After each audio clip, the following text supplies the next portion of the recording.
Making a D&D adventure is messy, and that's okay. It all looks very easy and clean when YouTubers are doing it, but the creative process itself is chaotic, and I want to demystify it for you. Otherwise, getting stuck can feel like you're just not creative enough, which is bull. So I'll pull back the curtain and show you all the mess that I made on a journey from a 2-word prompt to an 11-page dungeon. And I'll give you techniques, resources, and an incomplete map you can practice on. My dungeon is free as part of Dungeon Jam, so please grab it and make your players fall in love with this little guy. And then terrify them with a big baddie. Let's start with defining creativity itself, because I know there's people for whom it's entirely mysterious and might as well be magic. Creativity is nothing more than asking questions and then coming up with answers. That's it. If you've ever solved a problem, any kind of problem, you have engaged in the creative process.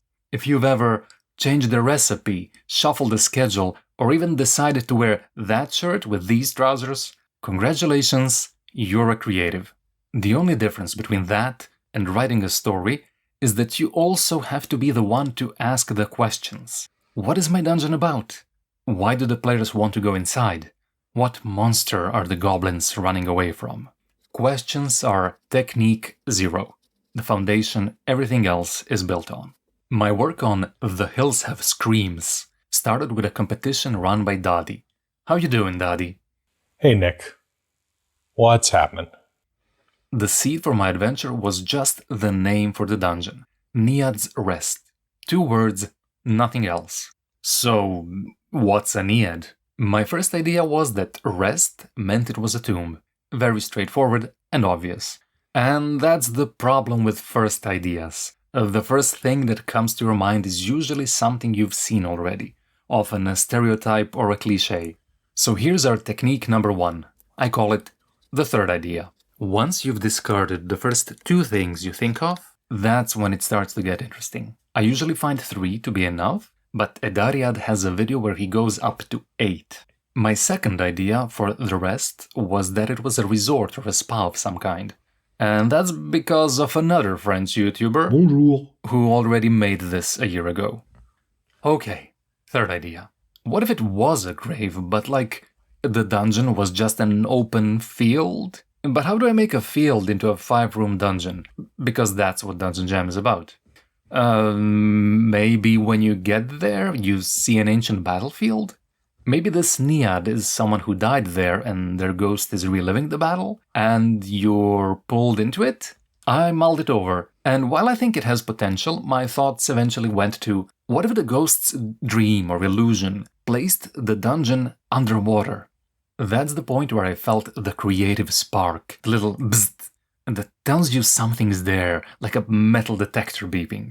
So that made me think of the Pannonian Sea, which covered a chunk of Europe millions of years ago, but eventually dried up before it got to know sailors. And then I knew I had it. In life, the person so strongly believed such a sea existed that their ghost can see it. And that's the second technique. Grab ideas anywhere. I happened to know this bit of geology, and my dungeon would not have happened without it. And you know many things I don't, so you can make dungeons I never could.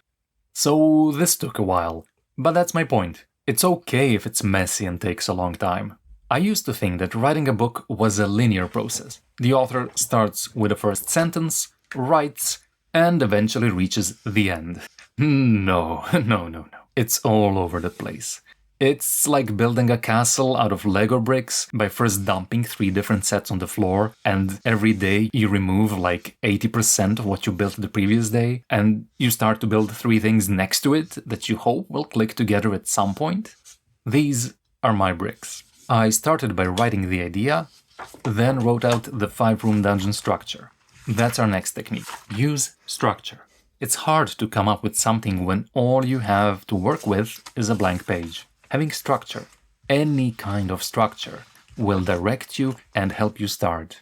I also use Mike Shea's 8 steps for session prep. Here we see another technique I use. When I run out of paper, or more commonly ideas, I rewrite things.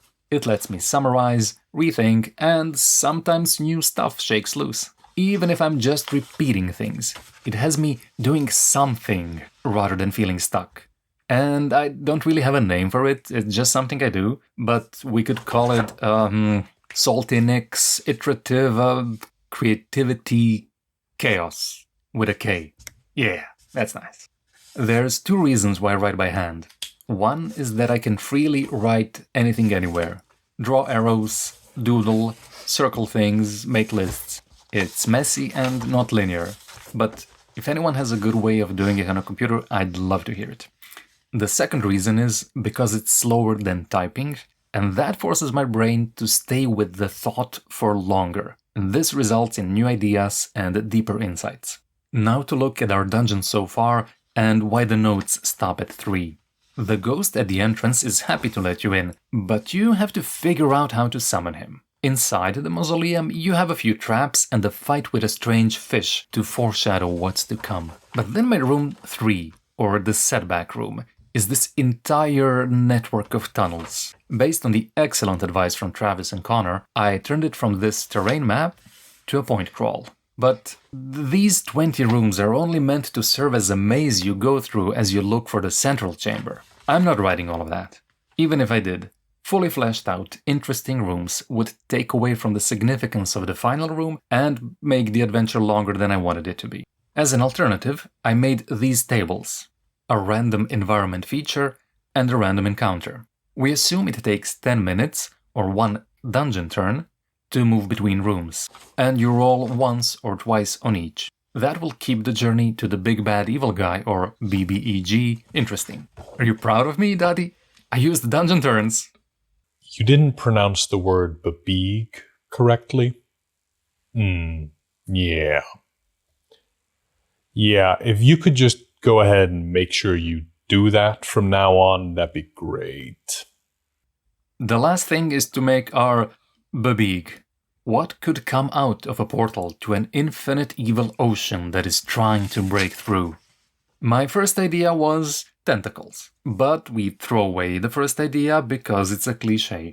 I ended up with ice that shoots out like lightning and explodes on contact. And because the process is iterative, that fed back into the shape of the tunnels. I still didn't know what the creature would be until Jason yelled, Eldritch Tardigrade. And I felt the spark. Tardigrades are also called water bears. And what's better than bears? Owl bears! Thus, the owl tardigrade was born. I mentioned this concept to Tam the artist, who ran off and came back with 2 of them. The twisted one became the babeeg, and the baby can be adopted. Tam is open for commissions, by the way. The last tool is random tables. They can be indispensable for jumpstarting your creativity. They'll make you put together things you never would have thought of. I mean, this whole thing started as a 2-word prompt. My favorite ones are from Ironsworn, and that's because they tend to be abstract rather than specific. That way they make you think rather than just give you the answer. To recap all of this, creativity is just questions and answers. Use your third idea, not the first, and use structure too. You can grab ideas anywhere, especially from random tables, and you can try doing what I do and have some Salty Nick's Iterative Creative Chaos, or SNIC, because you're not doing it wrong just because you're stuck or it takes a long time. That's just how it is sometimes.